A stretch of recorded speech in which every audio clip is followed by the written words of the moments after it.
Hi world, it's 9:30 in the morning. It's the 4th of November 2015 and it's a void moon all day. The next 24 hours. The moon changes sign in about tomorrow morning sometime, about 5 a.m. So nothing new is going to happen today. Big thank you for all the comments on my video yesterday of prediction, forecasting and death. I did read the comments, very unusually because I don't often have the time.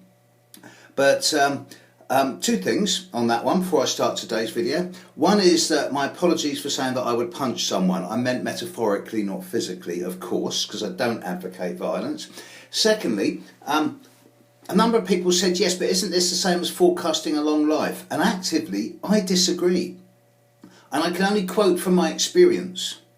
But when there are certain aspects in a horoscope that do tend to suggest a long life.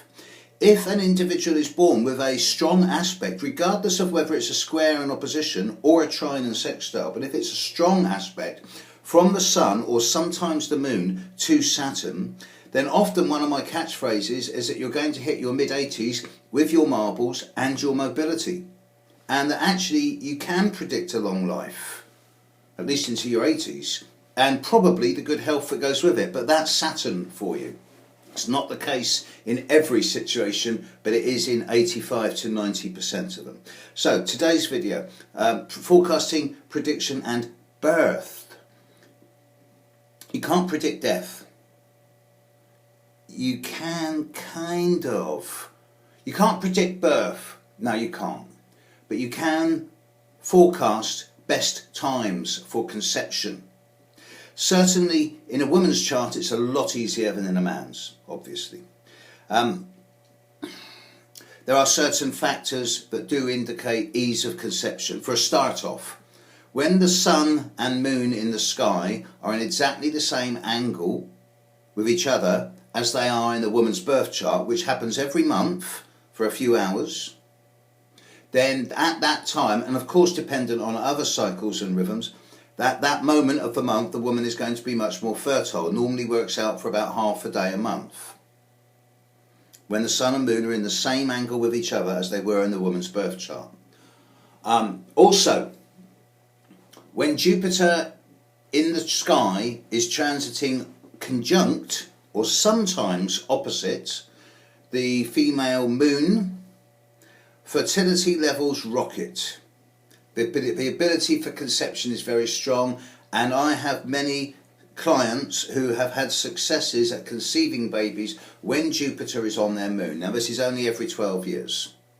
If you include the opposition to the moon, it's every 6 years. Occasionally it happens with the sun, but not so often. Conversely, it's sometimes it's more common than not that a difficult Chiron or a difficult Saturn in the 5th house will indicate either no children or only the one. This doesn't always work, and when it doesn't work it indicates that if children do happen, then there'll be some type of difficulty with them or separation from them or something like that. But there are indicators as to the moment of conception and the best time for conception, and whether a woman is likely to have children or not. It is possible with a male chart as well, although it's much more difficult because obviously men aren't that rhythmic as women. And then there's the question of when is the moment of birth, and a few people have said this to me, and I believe that the moment of birth, the soul actually enters the body at the moment of birth. I don't believe that the soul enters the fetus at the moment of conception. And all the people who say, yes, but the horoscope should be calculated for the moment of conception, I say two things. One, you're probably in the same camp as those who are anti-abortionist. And two, how can you possibly work out the exact moment of conception when the spermatozoa actually penetrates the egg? It's just not possible unless you've got an electron microscope.